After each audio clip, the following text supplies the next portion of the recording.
GMA7, pinabulaanan ng balitang gagawa ng sariling noontime show. It's showtime pa rin sa kanila. Pinabulaanan ng GMA Network ang kumakalat na balita na umano'y maglulunsad sila ng sariling noontime show para palitan ang kasalukuyang napapanood na It's Showtime. Ayon sa mapagkakatiwalaang source, walang katotohanan ng espekulasyong ito at nananatiling buo ang partnership ng Kapuso Network sa nasabing noontime program. Nilinaw ng kampo ng GMA na patuloy nilang sinusuportahan ng It's Showtime na patuloy ring nagbibigay ng mataas na ratings at malawak na audience reach sa tanghali. Wala raw sa plano ng network ang makipagsabayan o gumawa ng hiwalay na programa sa parehong oras. Umani ng iba't ibang reaksyon mula sa netizen ang nasabing chismis, lalo na sa social media kung saan mabilis kumalat ang haka-haka.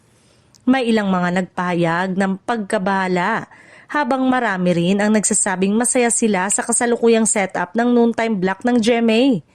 Samantala, patuloy namang nagbibigay ng saya at aliw ang It's Showtime sa Kapuso viewers sa pamamagitan ng mga bagong segment, host at patok na banter ng mga hurado at host. Patunay ito na maayos at matatag ang kolaborasyon ng ABS-CBN at GMA sa naturang programa. Sa ngayon, malinaw ang panig ng GMA Network, walang sariling noontime show at ginagawa at mananatili. It's Showtime ang kanilang pambato sa tanghali. Hanggang walang opisyal na anunsyo, hinihikayat ang publiko na maging maingat sa paniniwala sa mga kumakalat na balita online.